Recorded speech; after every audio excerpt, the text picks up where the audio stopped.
Bismillahirrahmanirrahim. Assalamu alaikum, my dear friends. I hope you had a lovely week.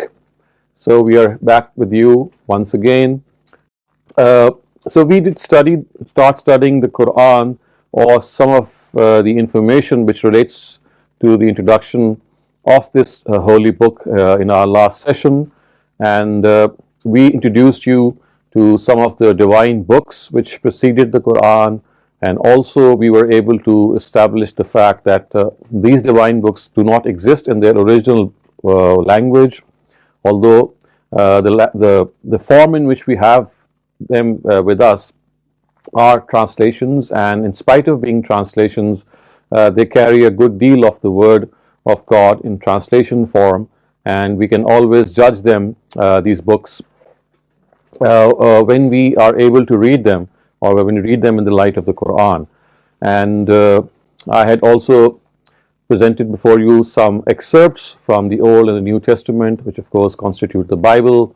Some of those excerpts were shared in our WhatsApp group, so that you become familiar with the Bible and how our previous scriptures, they say something which is very similar to the Quran.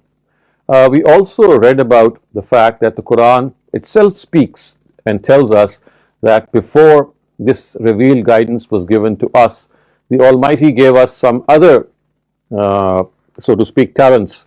And as I said earlier on, this was the pre-revealed guidance or the pre-revelatory guidance. God gave us intellect. He has given us intellect. He has given us His conscience. Through our conscience and through our intellect, we are able to solve a lot of issues of this world. And in fact, this is what distinguishes us from animals. So animals do not have the intellect that we possess. They don't have the conscience that we have. The conscience tells us what right and wrong are.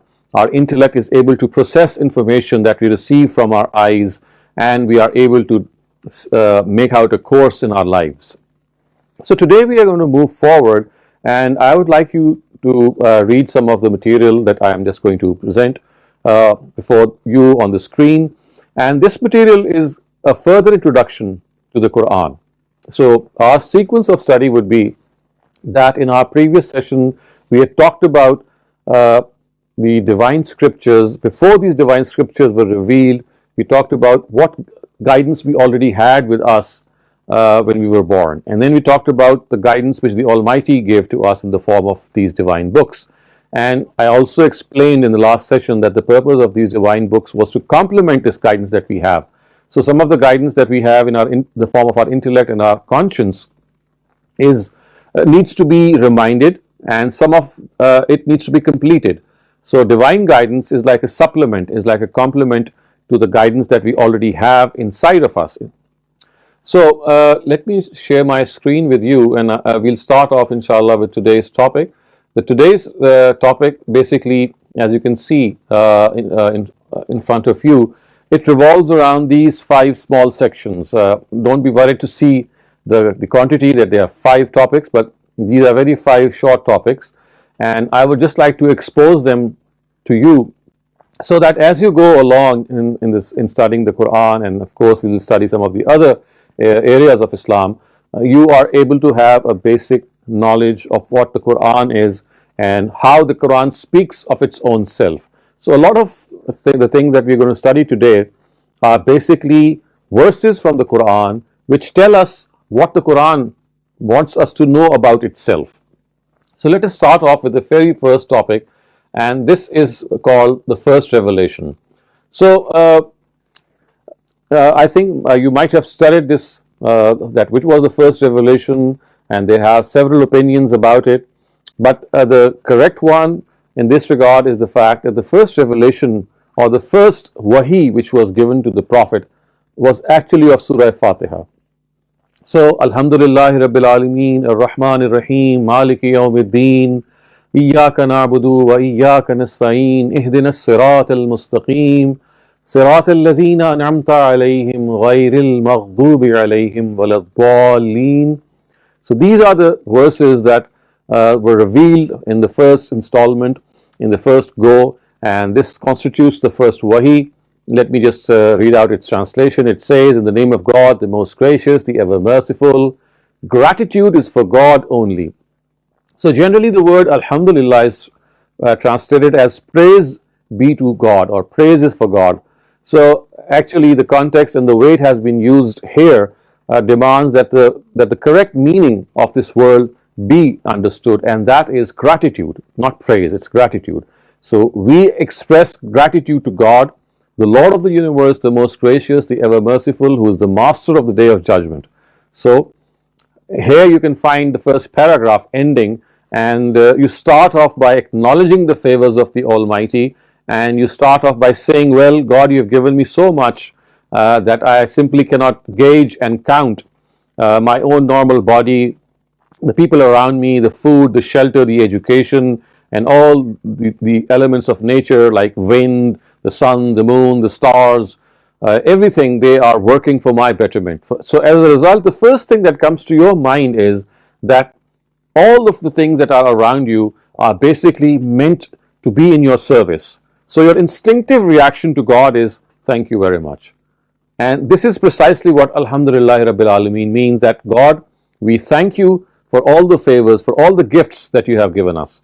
And we start saying, the most gracious, the ever merciful.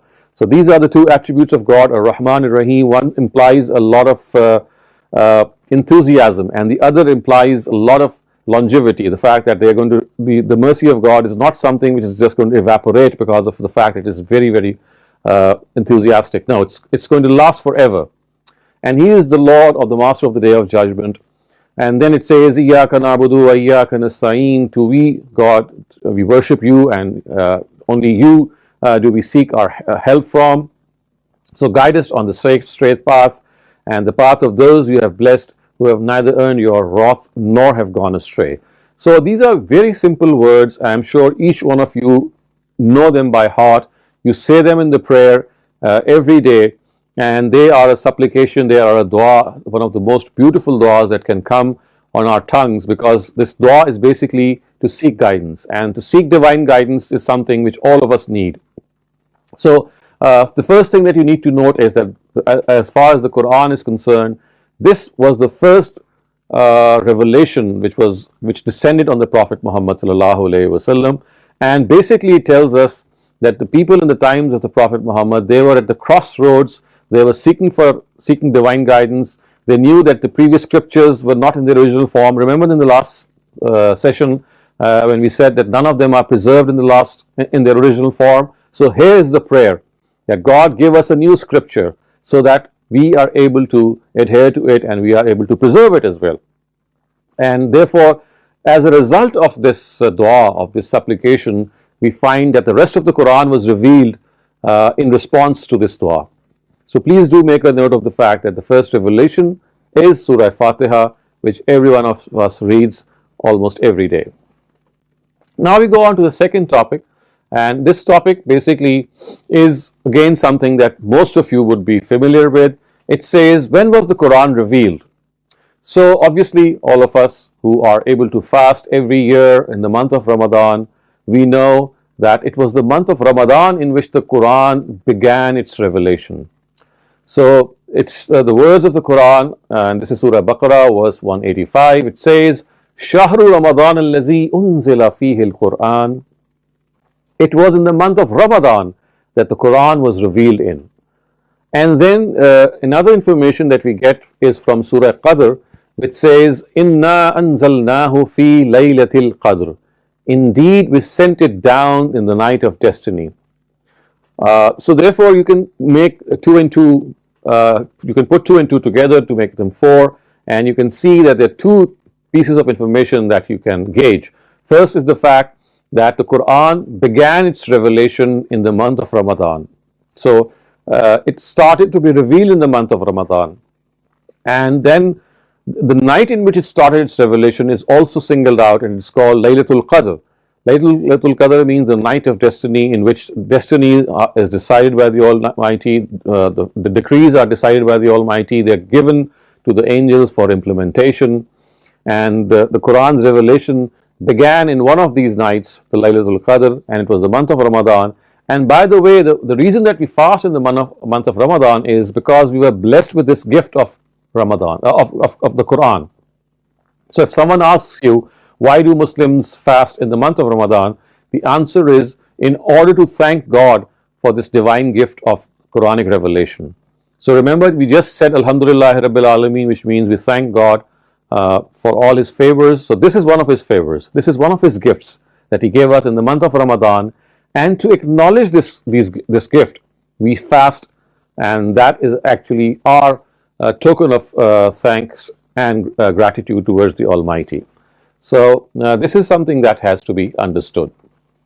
So now we move on to the third topic that we're going to cover today. Again, this is a verse of the Quran, and it tells us something which you already know, but what you can gauge is that this is how the Almighty has told us in the scripture as well, that how the revelation of the Quran proceeded. It says, وَقُرْآنًا فَرَقْنَاهُ لِتَقْرَأَهُ عَلَى النَّاسِ عَلَى مُكْثٍ وَنَزَّلْنَاهُ تَنزِيلًا. So the translation is, and we have revealed this Quran in parts so that you can gradually recite it to people, and precisely for this purpose we have revealed it in a very elaborate way. So see, the information that we are given here by the Quran is that the Quran was not revealed in one go. It was not revealed at once.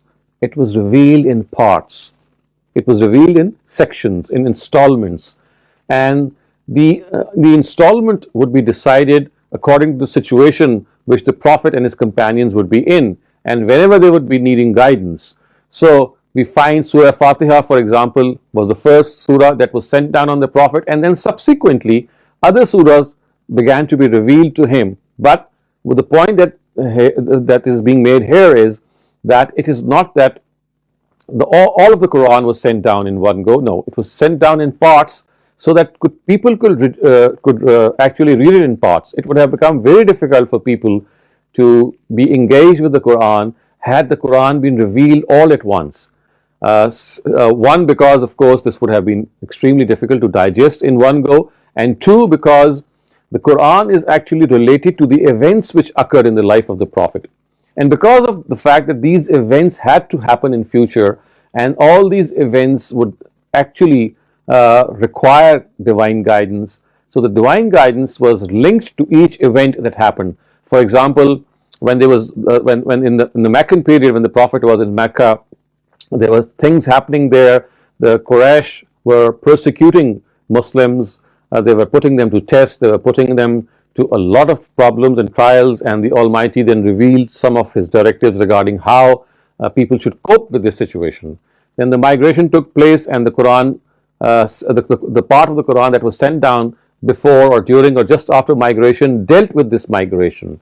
And then in Medina, when the Prophet set up a state there and he became the head, so the Almighty gave him collective directives, and then again these directives were sent down in various sections. So the point that is being made here is that the Quran was revealed in different installments and different parts in these 22 years. So the whole span in which the Quran was revealed was around 22 or 22 and a half years.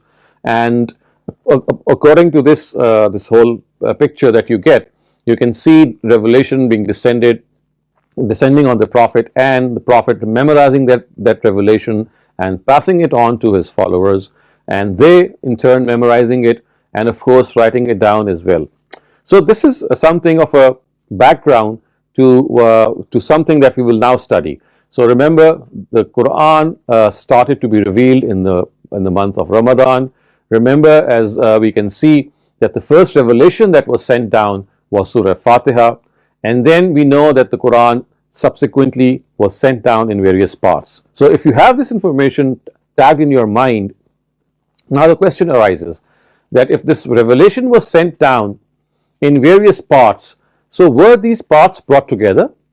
Of course, we would think they should have been, because if it was revealed in sections, in various installments, so in order for people to study it in a final way, and also in order to transfer it to future generations, you would have needed a sequential arrangement of subjects, so that all of the revealed parts are now brought together, and now instruction can be transferred to other people. So yes, precisely this is what happened, and that takes us to the fourth section, and this is what we call collection of the Quran. So the collection, what does it mean? It actually means collecting the various parts which were revealed in these 22 years in one book form, or in a collective form in which all these parts were brought together. So this is what is said here, and this is actually Surah Qiyamah, the 75th Surah, verses 16 to 19. It says, O Prophet, do not move your tongue to hastily acquire this Qur'an. Indeed, upon us is its collection and recital. So when we have recited it, follow this recital. Then upon us is to explain it. See, it says that, of course, this is something which the Prophet had become very accustomed to. He wanted that the whole of the Quran should be revealed to him as soon as possible. And this is but natural, because you see, if you have a responsibility, you would like the Quran to be given to you as soon as possible so that you're able to deliver it to people.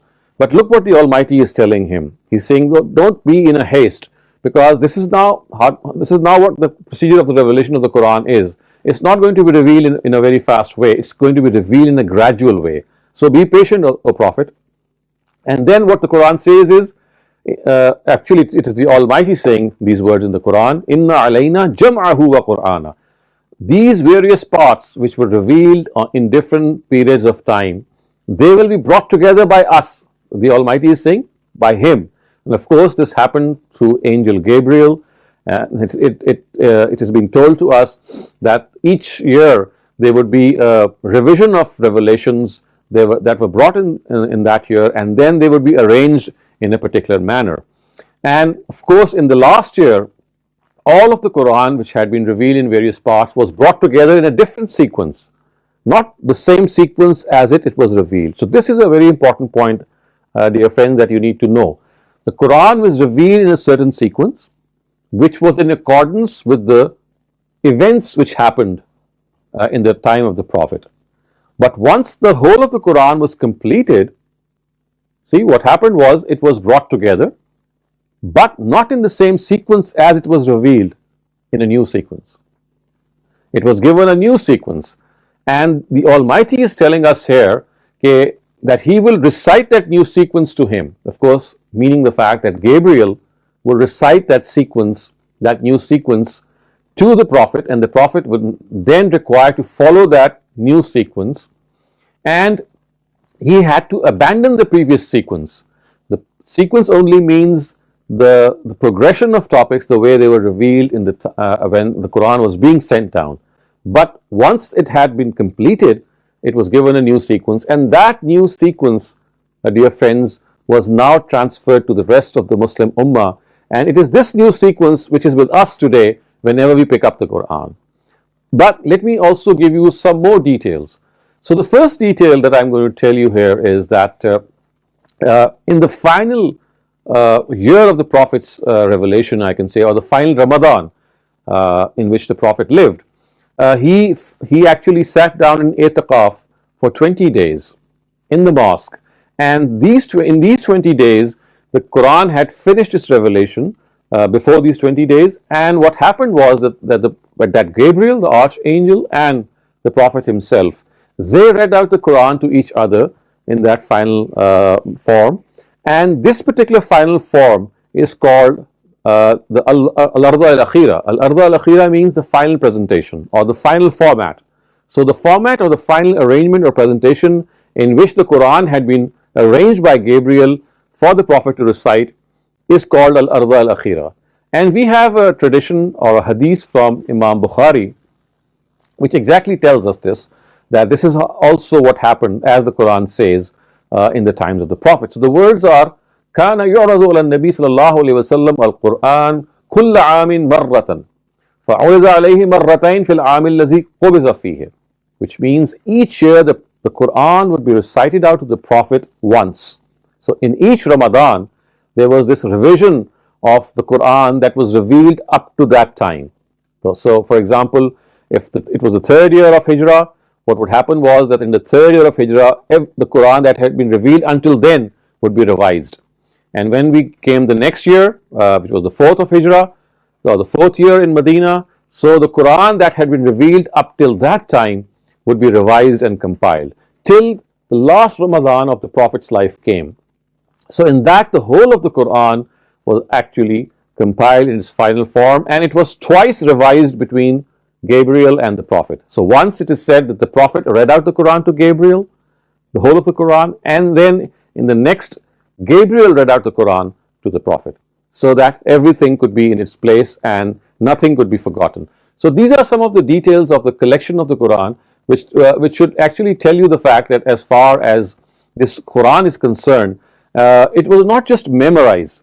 It was not just memorized, it was also written down. So we have Surah Alaq telling us this very fact. It says, Iqra bismi rabbika allazi khalaq, khalaqal insana min alaq, Iqra wa rabbukal akram allazi allama bil qalam.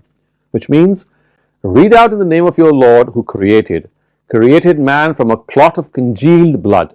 Read, and your Lord is the most bounteous, who taught by the pen. So this means that it was the Quran, the way it was being revealed in those 22 or 23 years, it was being revealed, the Prophet and the companions would memorize it. At the same time, they would write it down as well. You see, this word, or this last verse, which is verse number 4 of Surah Alaq, says, Allazi allama bil qalam, means that the Quran was taught by the pen, which actually means that it was written down. So the point that we are making here today is that the Quran was not only memorized by many companions, including the Prophet himself, but it was also written down by many companions, so that memory and writing, they are able to go hand in hand. And we have something very similar being reported in hadith as well. So a hadith in the Mujam of Tabarani is a collection of a hadith. It says, Zayd ibn Sabit, he was one of the writers of revelation, he was one of the scribes of revelation, he says, I used to write down the revelations in the presence of the messenger of God. When a revelation would descend, he would be in great distress and would profusely sweat as if pearls were scattered about. Then when the revelation would end, I would come over to him with a piece or a portion of saddlewood. So in those times, one of the writing surfaces was this saddlewood, which was like a flat surface on which you could write upon. This is what Zayd says. So he says that I used to come and I would write and he would dictate it to me. So the Prophet would actually dictate the revelation that would have descended upon him to Zayd ibn Sabit. And then he says, as soon as this would finish, I would feel that my legs were going to break with the weight of the Quran. And I would say to myself, I would never be able to walk on my legs. So this is like a feeling which Zayd ibn Sabit got. He was the person who would write the Quran. And he was not the only person. There were several other scribes, several other writers as well. But he is the person who is narrating this hadith. So he says that when he would finish writing, after the Prophet would dictate it to him, he would feel as if his legs would not be able to bear his weight. This is just a feeling that he got. And then you see what he says is, when I would finish, the messenger would say, read it out to me. So you see what happened is that it was not just written down, it was not just dictated. The Prophet would ask him that whatever you wrote it down, please read it back to me so that I can correct if there is any mistake. So this is precisely what is said in the next part of this hadith. It says, then if there would be any mistake, he would correct it, and then I would take it to the people. See? So the Prophet, the revelation descending on him, he memorizing the revelation, then calling a scribe or a writer to come over to his house. The Zayd ibn Sabit, we are told, used to live very close to the Prophet's house. He would come over with the saddlewood, he would write down the revelation, and not just write it down. The Prophet would dictate it, he would write it down, and then he would read it back to the Prophet, so that if there was any error in writing down, that could be corrected. And this is how the Quran was actually compiled. So it was memorized, it was compiled, it was written, it was taught, it was studied, it was read out in the prayers. All kinds of these things happened. And then the Quran was transferred in oral form and written form to the living tradition of Muslims. This is how the Sahaba actually received the Quran, the companions received the Quran, a very vast majority of them, and then they transferred it to the next generation and to the next generation, and so on and so forth until the Quran has reached us. And this brings us to the last and the final topic of today's session, and that is the transmission or the protection of the Quran. So how do we know that the Sahaba who had received the Quran had transferred the Quran in the same way, and the Quran that we have today has not changed over a period of time? Now, the first thing which the Quran tells us here is, Inna nahnu nazzalna zikra wa inna lahu lahafizun. It says, undoubtedly, we ourselves have sent down this reminder and only we shall protect it. So what happened was that once the Quran had been written down in the times of the Prophet, it was memorized, it was transferred. The Almighty said, this is something different, something which He never said for previous scriptures. The Almighty said that I have revealed this zikr. Zikr is the name of the Quran, one of the names of the Quran. So zikr literally means a reminder. So because the Quran reminds us of a lot of things, so one of the names of the Quran is az-zikr. So the Almighty says that we have revealed this Quran and we shall protect it. There shall be nothing which shall enter it from anywhere. It shall remain the same as it has when it was given to the Prophet, and it shall remain the same ever till the day of judgment, because now the institution of prophethood has been terminated, and the book of God is a substitute for the prophets of God. Previously, in the case of previous books, because the prophets had to keep coming, the previous books were never preserved, because each coming prophet would correct something which went wrong in the previous scriptures, because he was a representative of God. But with the termination of prophethood in the times of the Prophet Muhammad, because he was to be the last prophet, so therefore some permanent thing had to be made, some permanent protection had to be given, so that once prophethood is terminated, once there are no more prophets, then the book of God would stand in place of prophets of God for guidance. And this is precisely what has happened. And how this has happened? So what has happened is that the Almighty has not done it out of His own self to protect the scriptures or to protect the Quran. He has used human hands for that, human services for that, so to speak. And the way that the Quran has been preserved, let me just describe this to you, is through two means. One of them is called perpetual concurrence. Don't be afraid or don't get intimidated by this term. I'll just explain it to you. It's just a term, and in Arabic this is called tawatur. Tawatur means something which comes one after the other. It's like a perpetual concurrence. And the second thing is ijma. So these are the two ways in which the Quran has been transmitted. Now, as far as just let me also read out the actual definitions of these two modes, and this will make them very easy for you to understand. So it says, as far as perpetual concurrence is concerned, that such a large number of people transmit in every stage of transmission a piece of information gathered from their senses, that their collusion on falsehood is deemed impossible. Let me explain this. This means that such a large number of people had learnt the Quran by heart and written down the Quran and memorized it, etc., in such a vast majority that the Quran was rendered safe and secure. And we know that the amount of people in the times of the Prophet was around 60,000 to 120,000. There is a rough estimate between 60,000 and 120,000. So it is said that the people who offered the last pilgrimage, the last Hajj, they were over 100,000. And there are certain other estimates as well. But whatever the estimate, we have well over 70 to 80,000 people in this line who are either learning the Quran by heart or writing it down and then transmitting it in a huge number to the next generation and to the next generation. So this was one means, and we found therefore we find so many huffaz or memorizers in the Quran, and these memorizers were partial memorizers, some who had learned the Quran partly, others who had learned the Quran completely. But the net effect was that such a large number of people had memorized it that there was no chance of any error, and all of it got transmitted. And once it was put to writing in the form of a continuous document, and the vowels were also put, we can clearly see that the writing and the oral word, they went hand in hand. And then the second aspect of this transference was ijma, or the consensus, which means that each and every companion of the Prophet Muhammad vouched. Vouched means he testified that what is being transmitted by the very large number is in fact the very Qur'an revealed to Muhammad. So all of the people of the times of the Prophet, even those who were not memorizers, even those who had just partially memorized it, they vouched the fact that whatever these people who are transmitting the Qur'an are transmitting is nothing but the Qur'an.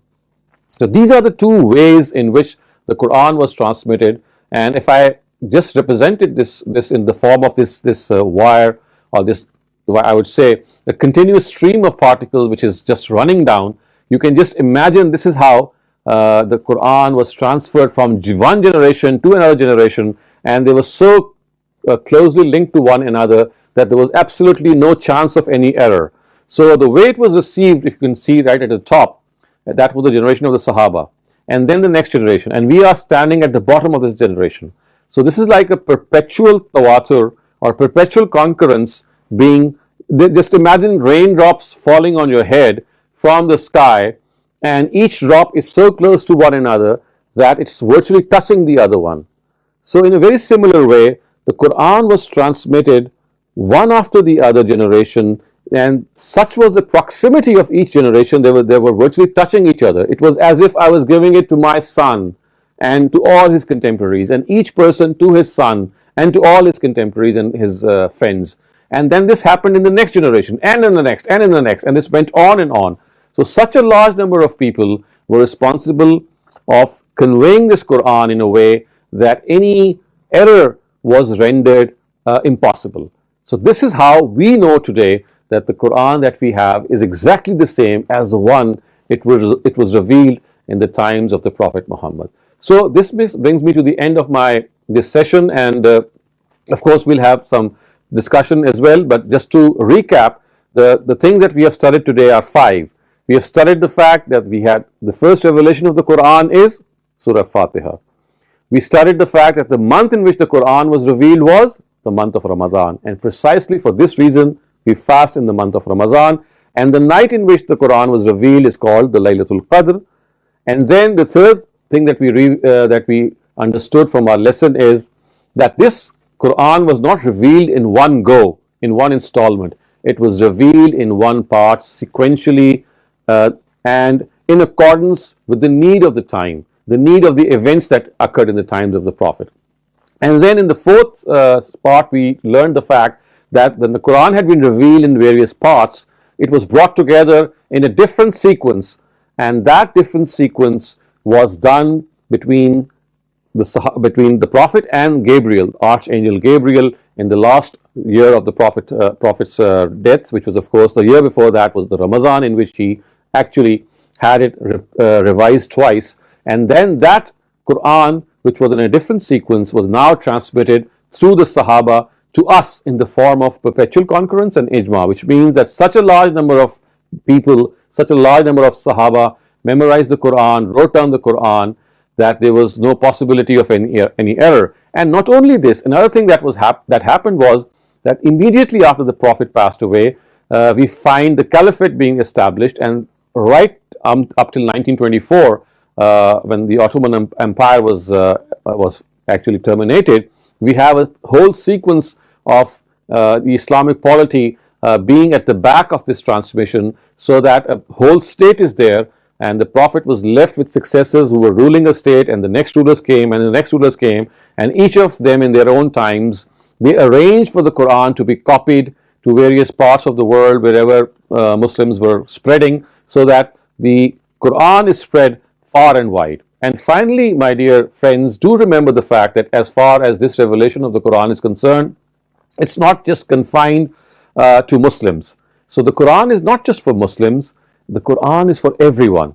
It is for you, it is for your Christian friends, it is for your Jewish friends, it is for your Hindu friends, even it is for your friends who do not believe in God or anyone. So it's like a universal book. It's meant for every single person on earth. It's a guidance for every single person on earth, and we are going to learn about that guidance as we move along, as we pass along in the next lessons, and we see how this guidance is related to all of us. But today I wanted all of you to have an idea of the fact that how the Quran was revealed, how it came to be arranged, and why was it not given in one go, because of course this couldn't have linked with the various events which went on in the Prophet's life. And why do we believe that this Quran is the same Quran which was revealed to the Prophet? Why didn't it get changed? Because we do know that for example, the previous scriptures, they got changed over a period of time. They were not preserved, and precisely for this reason the Almighty revealed His final book. And also you can see from the last session or the last lesson that we did last week, that there was a bunch of books which were revealed before the Prophet, before the Quran, and all those books have the same message as the Quran has, except on a few occasions where there is a discrepancy, there is a difference of opinion.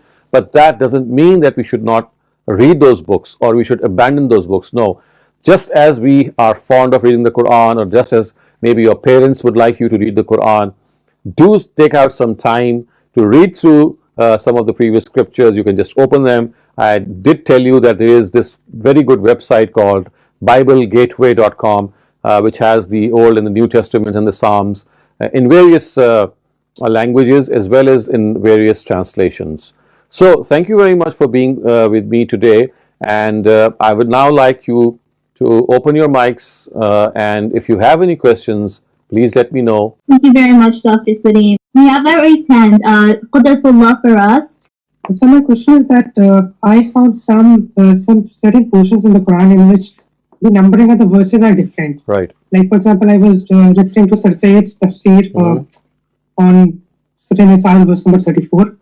That is numbered as verse 38 in his tafsir. And then I checked back from the beginning. So the words are exactly the same, but the numbering is different. Similarly, for the Fatiha, there is some difference. Like you, in the translation you presented, Alhamdulillah Rabbil Alameen is labeled as verse number 1. Right. But in several other editions, like Bismillah is labeled as 1. Right. So when did this numbering take place? See, what has happened is that as far as the content of the Quran is concerned, there is no doubt about it. The only thing is that the verse count varies, because people have at times counted the verses at the pauses which the Prophet took while he was reading the Quran. So they noted down wherever the Prophet stopped while he was reading the Quran, the first pause would be called the end of a first verse, and so on and so forth. But because of the fact that at times he would not pause at one place and he would continue, so it happened that we have now 5 different systems of counting the verses of the Quran based on how a particular Qari or a particular reciter has heard from his teacher, and he from his teacher, and so on and so forth, at which place did the Prophet pause and which place he did not pause. So because of the fact that these pauses were different in different readings, we have a different number of or a different system of numbering of these verses. But that doesn't mean that the Quran has any change in it. It only means that because of our human counting systems, we have ended up with different counts. So that is basically something which any human being could have differed in, and this does not actually change the content. It just changes, I think, the pauses and the way in which the Prophet actually read out the Quran to a particular Sahabi. So you should not be worried anything about it. Our next question is from Douglas Mark. Hey, Dr. Saleem. So at the beginning you said that Al-Rahmani means eagerness in mercy and Al-Rahimi means longevity in mercy. In the translations I've seen, it says I've seen it as like the ever merciful, right, and the most merciful. So really what it's trying to say is that he's eager to give mercy and that it'll last forever, and that's sort of like the exact meaning of those two words. So you see, that's very close to what the actual thing is, that as far as Rahman is concerned, there is this enthusiasm and this eagerness and this like a fountain coming out, this gushing forth. But you see, what happens is when things happen in a very fast way, they tend to evaporate and then they tend to finish. So we are told that he's not only merciful and he's not only eager to give his mercy, he's not only very fond of giving his mercy, and therefore it's not going to end somewhere, it's going to last forever. So ever merciful is the adjective. It tells us that not only is the mercy profound, it's also something which is everlasting. We have a written question in the chat. So the person asks, could you please explain what a Sahaba is? What? what A Sahaba is. the Sahaba. You What's a see, Sahaba? so Sahabi, basically Sahaba is a word which is a plural of another word which is called Sahabi, and in English we call them companions of the Prophet. So if you are familiar with the Bible, you know the disciples of Jesus, there were 12 of them, very famous of them. In a very similar way, the students of the Prophet or the companions who spent their lives along with the Prophet, they lived with him, they learned the Qur'an, they learned Islam from him. They are called the companions of the Prophet or the associates of the Prophet. And the word companion in Arabic is called a Sahabi, and the plural is Sahaba. So the exact English word for Sahaba is companions of the Prophet. So these are, for example, Umar, for example, Abu Bakr, for example, Zayd ibn Sabit, Abdullah ibn Masud, anhum, all of them are companions or associates of the Prophet. Next question is from Fatima Saeed. Assalamu alaikum, sir. Walaikum I just had a confusion. When we were going through slides, we saw that you said that Surah Fatiha was for the first revelation. But when I did, I studied Islamiyat, I think in 10th grade. So we read that Surah Alaq was the first surah that was revealed. Right, absolutely. On the Prophet. So this is something that you have brought up. This is a very good question, because popular belief is that Surah Alaq is the first surah. And if you study the first Surah Alaq, you'll find out precisely why it cannot be termed as the first surah, because the temperament of Surah Alaq is very harsh. It's very stern. If you read all of Surah Alaq, it says that Abdan iza salla araita in kana amara bit taqwa, which means that why are you being angry at the Prophet? Why are you trying to stop him from what he's doing? And if you don't stop from what you are doing, then Almighty says, I am going to summon my guards and they are going to destroy you, etc. So you see, the first revelation has got to be something which presents something in a very polite way to people who would like to know what the truth is. Harshness always comes when people are not able to understand things out of that reasoning and that polite way. So the first thing which makes Surah Alaq very improbable to be the first revelation is that a first revelation could not have been so harsh the way Surah Alaq is. It has to be something very congenial, very friendly, because remember, there were people there who would wanted to know the truth, who wanted to find out the truth, who wanted to adhere to the truth, who wanted to know how to get to God. The only thing was they didn't know how to get to God. So that is the way, that is the reason why we say that this is not correct. And then the second reason is that there is a hadith actually which says that Surah Alaq was the first revelation. Now we have worked on that hadith and we have found out that as far as the text of that hadith is concerned and its chain of narration is concerned, it is not sound at all.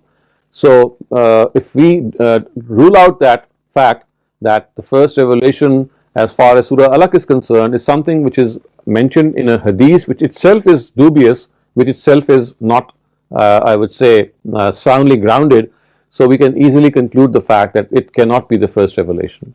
This question is from Douglas Farr. So earlier on in the lecture, you mentioned that Muslims give thanks to God for the Quran by fasting on Ramadan. But why does fasting give thanks? When someone gives me a gift, I don't like skip a meal to say thank you. You know, like how does it show gratefulness, and does it make God happy that we like temporarily are hungry? So that again is a beautiful question, Douglas. So what happens is, you see, human beings, we are composed of two planes of existence. We have a physical plane and we have a spiritual plane. So what happens is, in normal days, this physical existence and this spiritual existence is like this, and the physical existence tends to get the better of us, because this physical existence depends on physical things like food, like drink, like your carnal desires. And your spiritual existence, which needs some spiritual fodder, it tends to be bogged down by that physical grip of that physical existence. So what happens is, for 30 days, that physical grip is loosened a little. That is so that spiritual existence is given more space to breathe, to develop.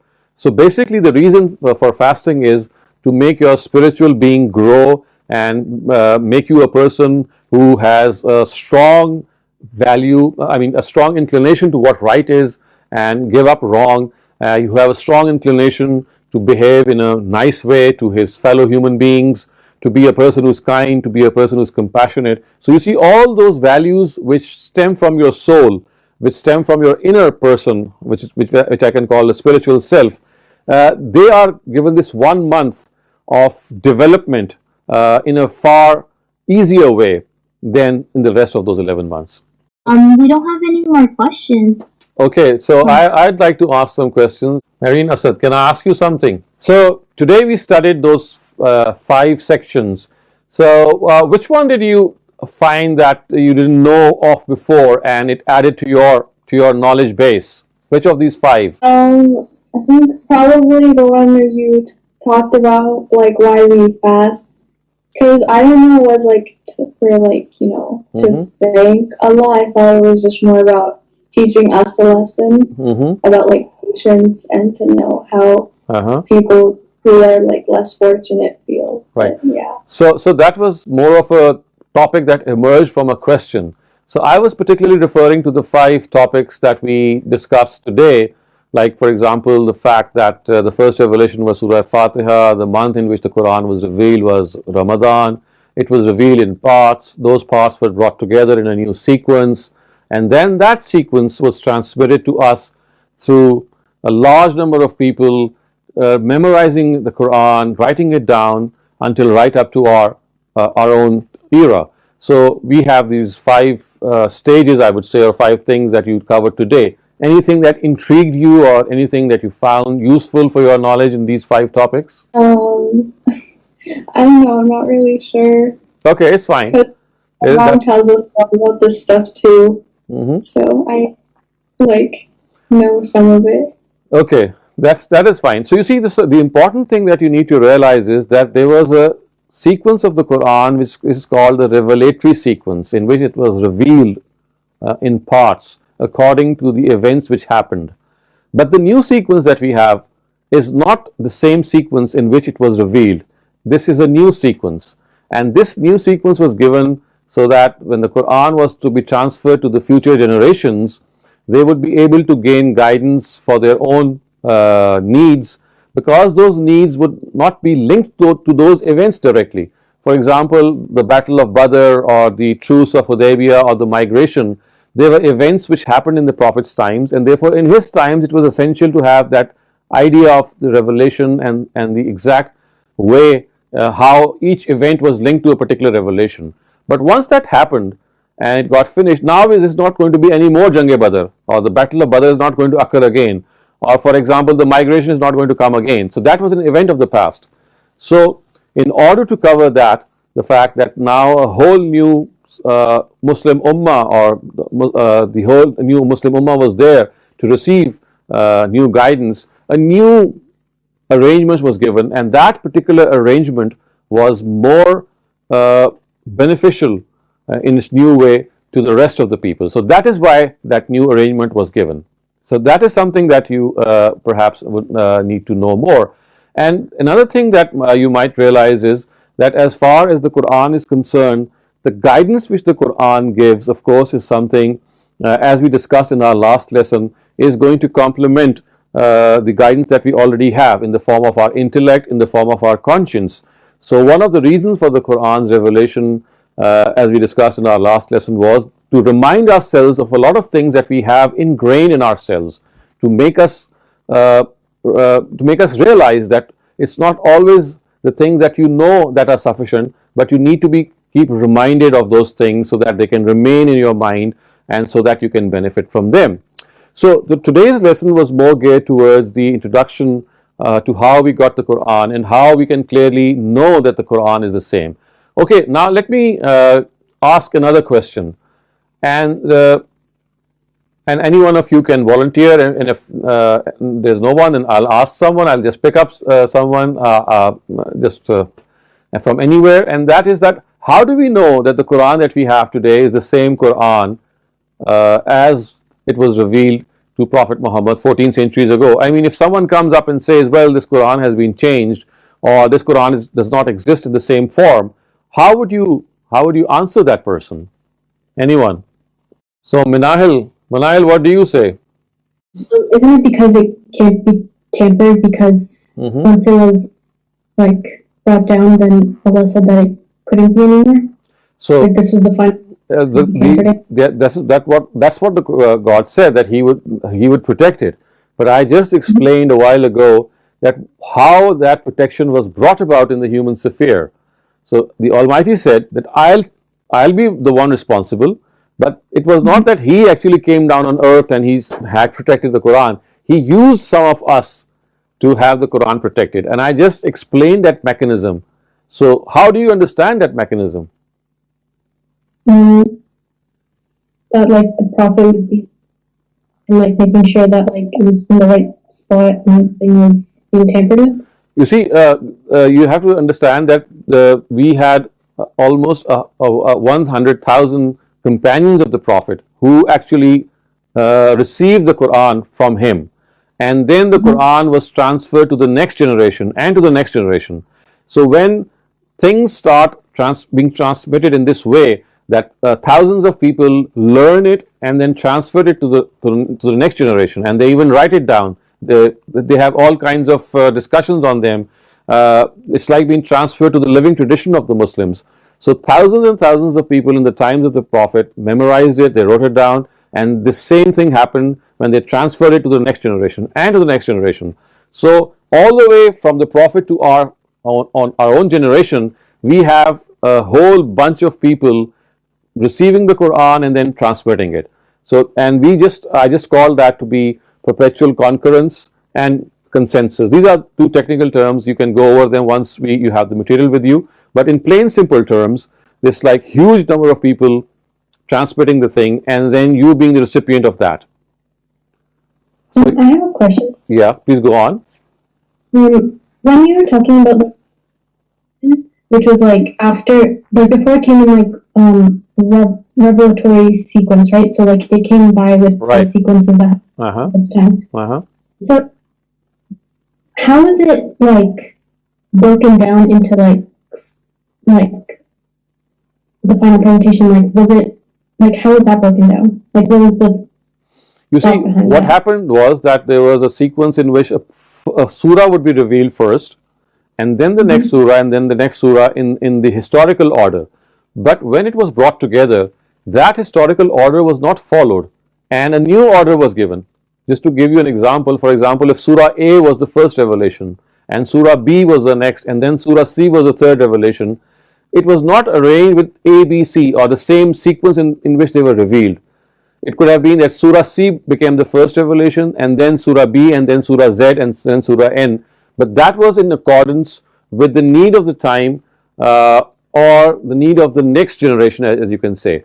A, B, C, D, the sequence in which it was actually revealed was the need of the prophetic times, because the events were occurring in a particular way. But once those events had occurred and they had finished, a new sequence had to be given, so that because of the fact those events are not going to occur again, something new had to be arranged for, and that new sequence was transferred so that the next generation and the next generation are able to find guidance in a way such that those events are no longer happening, but they were something which happened in the past, and you can draw a lesson from them. So thank you very much, my dear friends. I wish you a very happy new year, and inshallah I hope to see you next year, which is next week actually. And whenever you are able to, you'll be receiving the content that we studied today. Try to go over it, and we'll see inshallah each other next Saturday with a new topic, again something which will introduce you more to the Quran.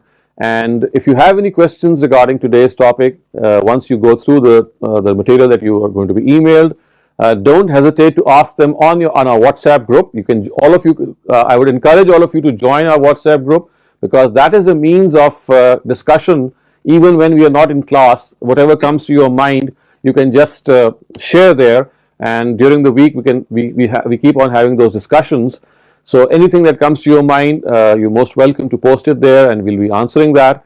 And any questions that you have regarding the material that we have studied up till now, they are also welcome either on that forum or in the next class.